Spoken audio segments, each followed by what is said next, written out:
Entonces aquí está el intestino, este es el lumen del intestino, este es el bolo alimenticio, y aquí está provocando, el bolo está provocando que la pared intestinal se dilate. Entonces, esta dilatación hace que las neuronas de los receptores mecanorreceptores estimulen al plexo submucoso, y el plexo submucoso le mande una información al plexo dientérico. Entonces, ¿qué hace el plexo? Esta información es diferente dependiendo de la ubicación de donde va a hacer la acción. Porque, ¿qué requiere aquí?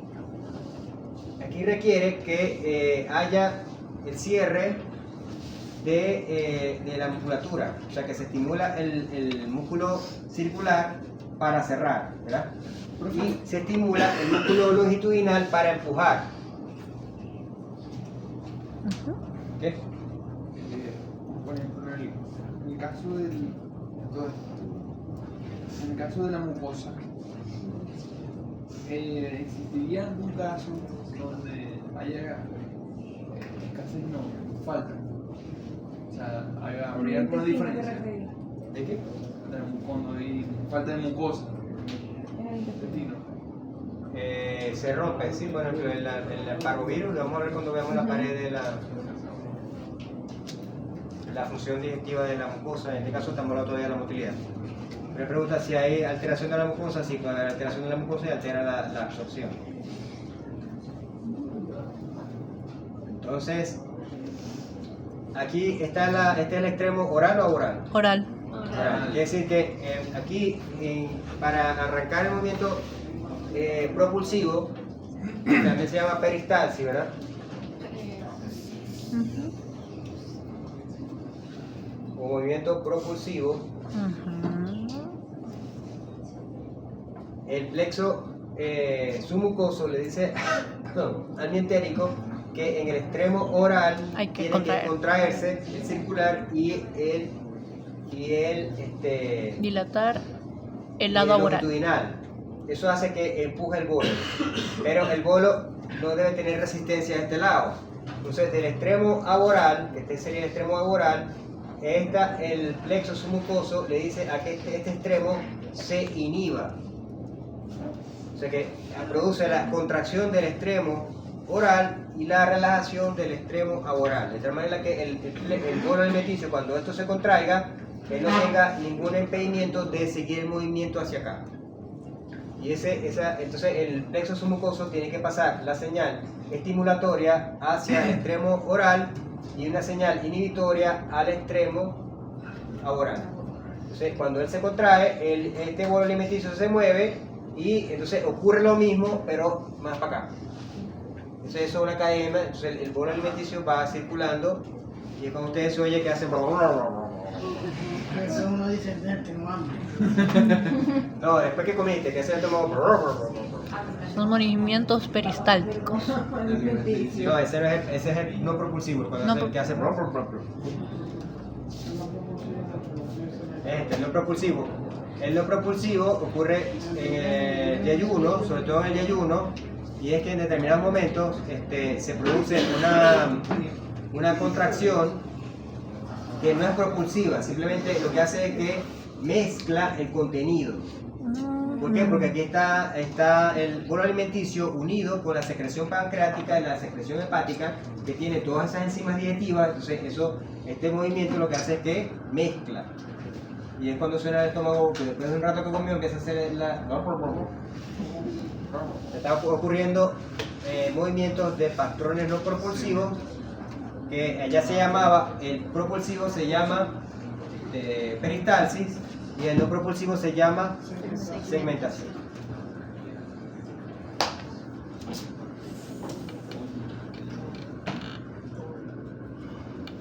Al principio, esta motilidad no tiene que ver con el sistema nervioso autónomo ni el sistema nervioso motor. Ese movimiento se estimula o está controlado por las propias neuronas del sistema nervioso entérico. Bien, ahora bien, esa comunicación entre las neuronas del músculo liso, ¿cómo le explico? sea, el músculo, la neurona contacta un músculo liso, ¿verdad? Y a partir de ahí el músculo liso se encarga de distribuir el impulso nervioso a las otras células del músculo liso, como ocurre en el corazón, ¿verdad? El corazón, la célula nerviosa se encarga de seguir el impulso nervioso a las otras células musculares nerviosas, cardíacas. Ya decíamos allá que eso se llamaba un sinsitio. Sé que es un sinsitio, es una Contracción nerviosa continua. de las mismas células musculares a la siguiente célula muscular. O sea, es que se comportan como una. Se comportan como una sola, entonces eso se llama Sinsitio. O sea, quiere decir que todas se contraen o todas se relajan. O sea que la fibra nerviosa no tiene que contactar a todas las células, siempre contacta una sola y esas células se encargan de propagar el impulso nervioso a través de los sinsitios, comportándose toda la fibra muscular como una sola. O sea, eso se llama sinsitio.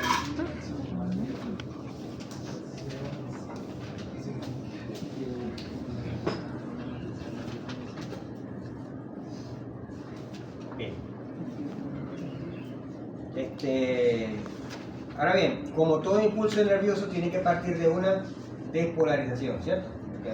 Todo impulso nervioso parte de una despolarización, pero como no tiene una neurona que estimula una despolarización, él tiene que despolarizarse él solito.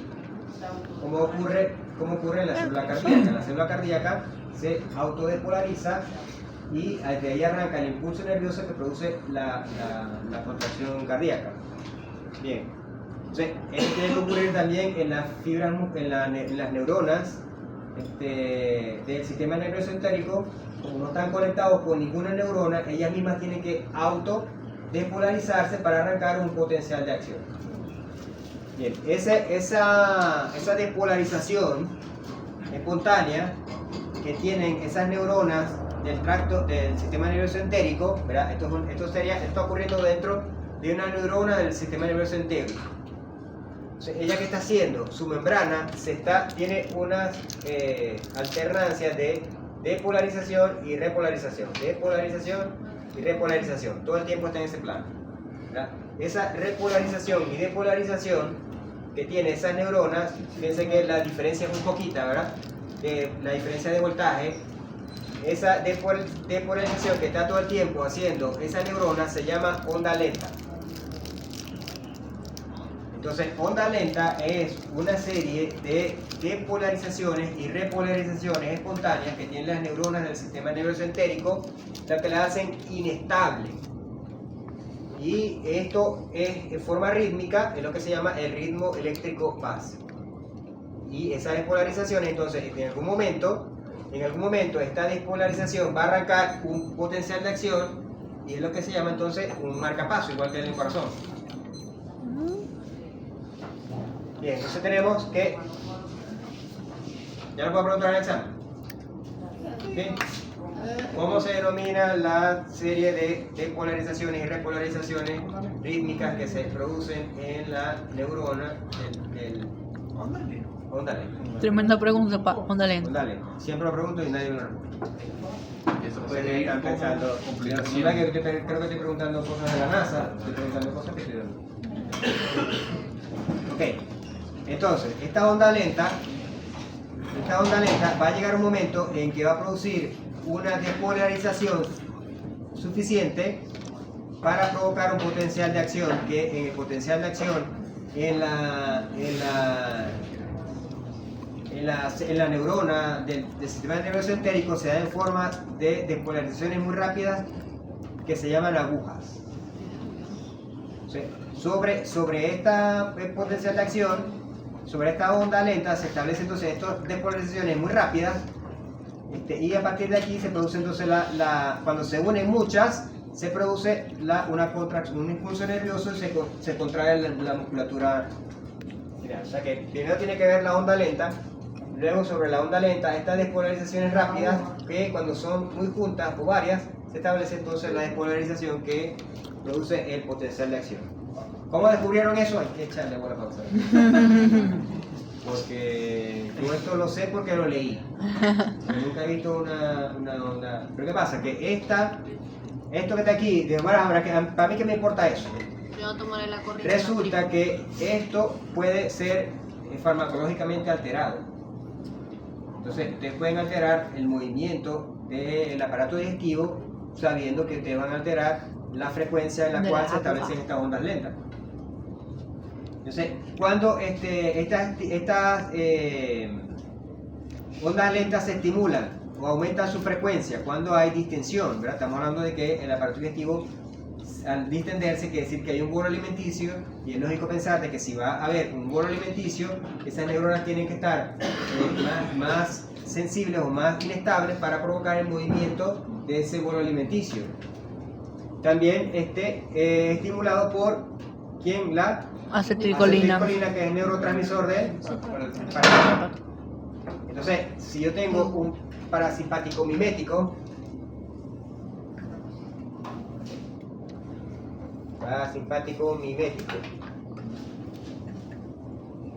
el parasimpático mimético es aquel fármaco que imita la acción del parasimpático.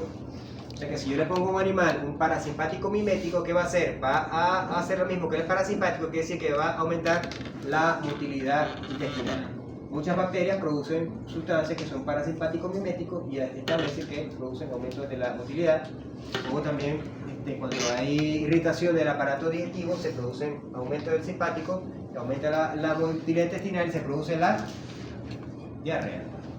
Una diarrea quiere decir que hay un aumento de la estimulación y hay aumento de la motilidad y el tránsito intestinal es más rápido, no da chance a absorberse el agua, aparte que hay secreción de agua además, se produce diarrea.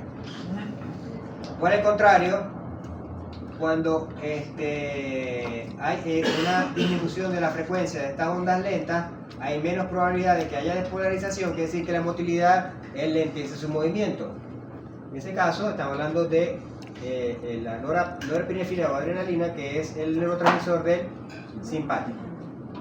O sea, quiere decir que el parasimpático aumenta la motilidad intestinal. Es lógico, ¿verdad? Si el parasimpático es el que se libera o el que aumenta cuando hay digestión, una de sus funciones es aumentar la motilidad del intestino para que haya la mezcla y el paso del bolo alimenticio.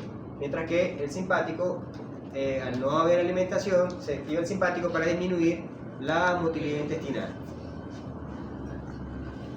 Y si tiene diarrea, simpático líquido. Si tienes diarrea.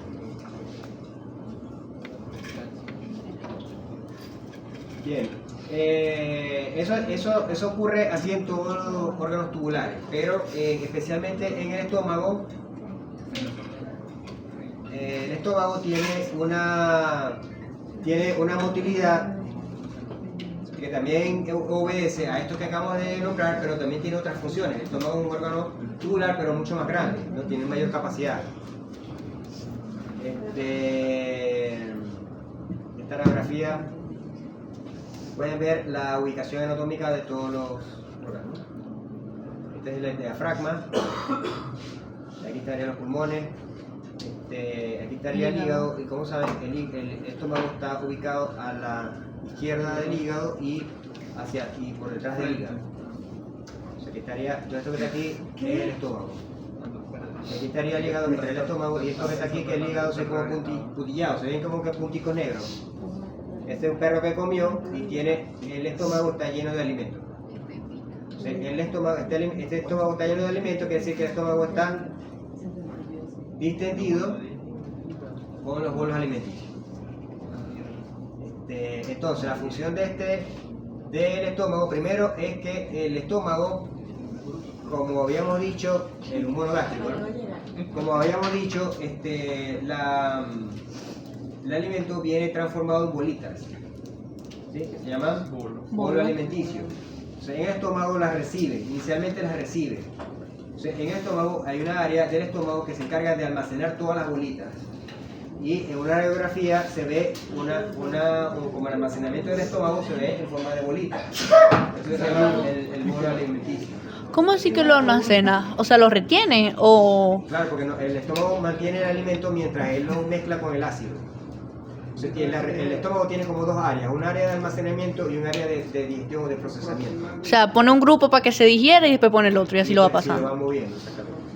O sea, cuando tú comes, inmediatamente lo que hay un área de estómago que está recibiendo todo lo que tú comes sin empezar a digerirlo. Y esa área se va aumentando de tamaño a medida que esos bolos alimenticios van llegando. ¿Qué le hacen el bypass gástrico que llaman? ¿Lo has escuchado? Sí. ¿Qué hacen? Recortan esa área del estómago. Pero esa área específica del estómago, el área donde se almacenan los bolos alimenticios. Entonces no hay espacio. Entonces la persona al comer, el estómago no se distiende porque está más pequeño y esa sensación de distensión por el estímulo nervioso que hablamos al principio llega al cerebro y da el estímulo de saciedad. Pero si no, esa parte, y aparte que esa parte de almacenamiento del estómago, que se llama el fundus, también tiene la capacidad de adaptarse a los volúmenes de alimentos. Entonces, una persona que come mucho, a la larga, esa parte del fundus se va aumentando, cada vez más grande. Quiere decir que tiene mayor capacidad de alimento, de almacenar alimentos, y la persona no se siente llena, sigue comiendo, se come un paquete de harina pan de puras arepas y sigue comiendo, porque el fundus se ha dilatado tanto. Por eso puedes perder el bypass, o sea, tú te haces un bypass y sigues comiendo igual, aunque te sientas lleno y se vuelve a abrir esa parte y se pierde la cirugía. Y volvéis a estar gordo como una vaca.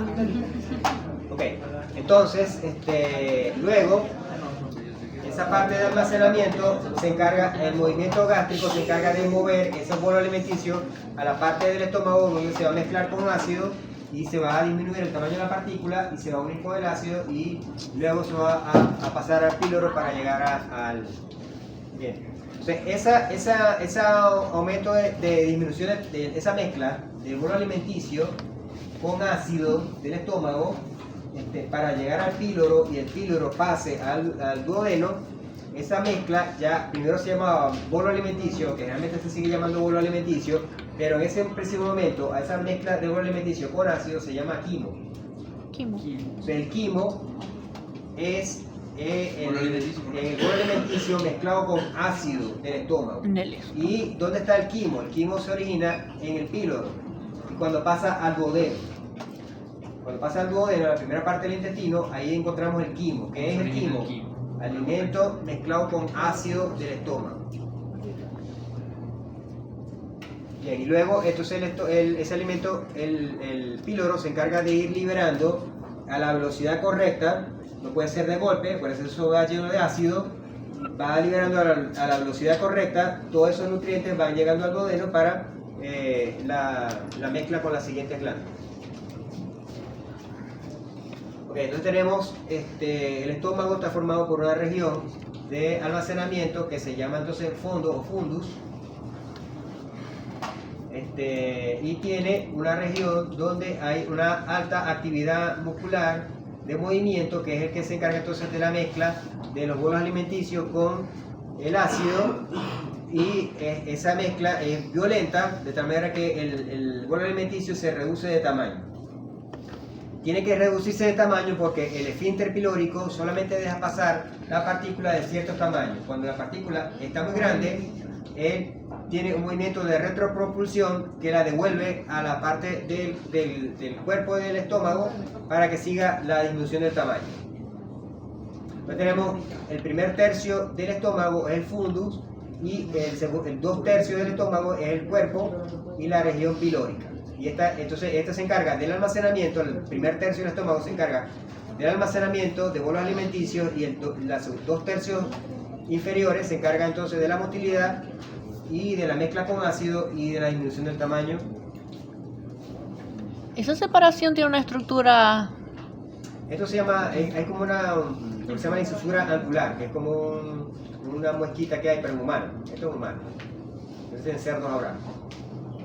Pero lo que se tiene es como la parte del fundus. Fíjense que la parte del fundus es dorsal y la parte del píloro es ventral. Eso se ve en la radiografía. En la radiografía se ve que en la parte más de arriba es el fundus y la parte ventral es el píloro. Y si lo vemos de arriba abajo, la parte del fundus está del lado, así estamos aquí, la parte del fundus está del lado izquierdo y el píloro está tirando para el lado derecho. ¿Y el antro ese que está ahí? ¿Dónde van a bailar? Aquí es el antro pilórico. ¿Y ahí qué pasa? Nada. Entonces el proximal, estamos hablando que el proximal en el fundus se encarga de qué? del almacenamiento, ya lo hemos dicho, ¿verdad? Y no hay mezcla, aquí solamente están las puras bolitas aquí Almacenadas. almacenadas. Y en el extremo, el estómago distal, entonces es donde está la mayor actividad de contracción del estómago, y es donde entonces hay la disminución o ruptura de disminución de tamaño del bolo alimenticio mezclado con ácido, para que esa partícula se haga cada vez más pequeña, y al llegar al píloro, el esfínter pilórico se encarga de dejarlo pasar al duodeno, pero con la condición de que la partícula tenga menos de 2 milímetros. Si la partícula tiene más de 2 milímetros, el píloro la devuelve hacia el antro, y es lo que en el movimiento que se llama retropropulsión. O sea, la retropropulsión es el fenómeno por el cual en el píloro, en este antro pilórico, se devuelven las partículas que son muy grandes para seguir disminuyendo el tamaño.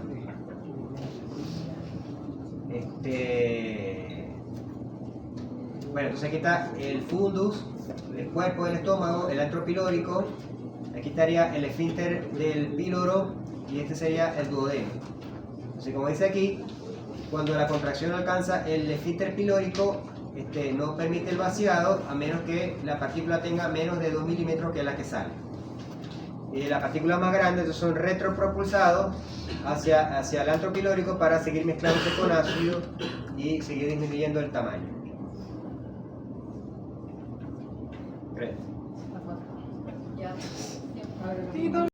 La secreción de todo el aparato digestivo secreta, ¿no? Todo el órgano ocular tiene glándulas, y todas esas glándulas van secretando, pero adicionalmente en el aparato digestivo hay glándulas que secretan contenido, como son el hígado y el páncreas. Y el estómago, toda su pared está formado por glándulas, y estas glándulas tienen una secreción que se combina entonces con el bolo alimenticio para formar lo que llamamos el quimo. Entonces, esa secreción gástrica está formada por muchos compuestos. Sobre todo en el estómago comienza la digestión a través de unas enzimas que se llaman peccinas, que las peccinas son unas enzimas que son ácido dependientes. Quiere decir que se activan solo en pH muy ácidos. ¿Ustedes se acordarán de la curva de bioquímica, de la curva de la acción enzimática, que tenía una curva de acción por la temperatura y otra curva de acción por el pH, ¿no? Bien, estas enzimas tienen una curva de actividad donde solamente se activan con pH muy bajos, y obviamente su función es actuar sobre las proteínas. La pepsina viene de péptidos, de proteínas. La primera enzima que se activa son las peccinas. Bueno, dijimos que la primera que se activa era la amilasa de la saliva, pero aquí en el estómago se activan estas pepsinas, que son enzimas dependientes del pH, para empezar a digerir las proteínas. También hay un factor intrínseco que se secreta en las glándulas que facilita la absorción de la vitamina B12. Obviamente la otra glándula que produce ácido, este ácido tiene una importante barrera para las bacterias, son los microbios, porque ningún microorganismo o muy pocos microorganismos son capaces de soportar el pH tan ácido que tiene el estómago. Es más ácido que el ácido de la batería. Es más. Más ácido que el ácido de la batería. Por eso Y también, y como es tan ácido, es capaz de digerir la pared del estómago. Entonces, ¿cómo hace la pared del estómago?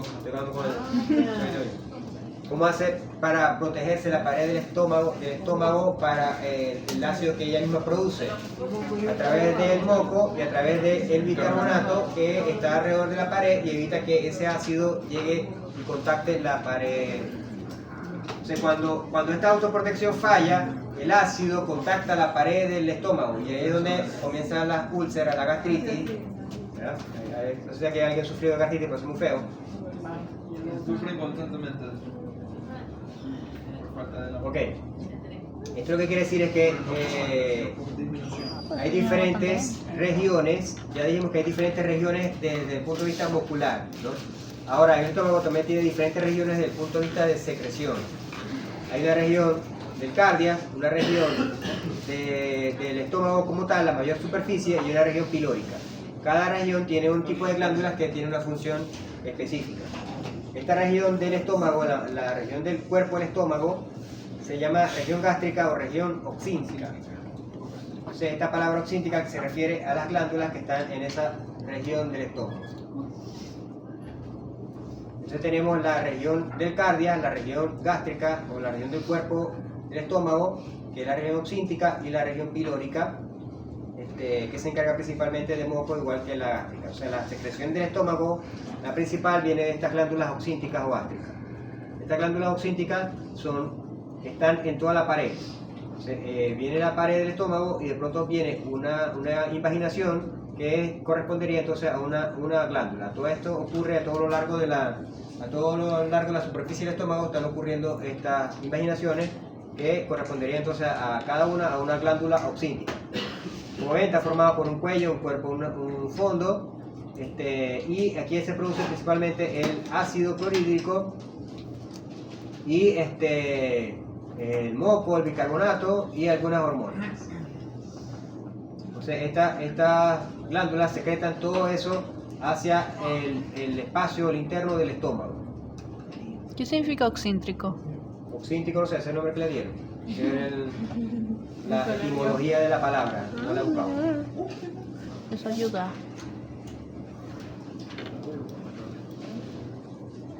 Bien, entonces tenemos el ácido clorhídrico. Fíjense que el pH es más, el pH es cercano a 1.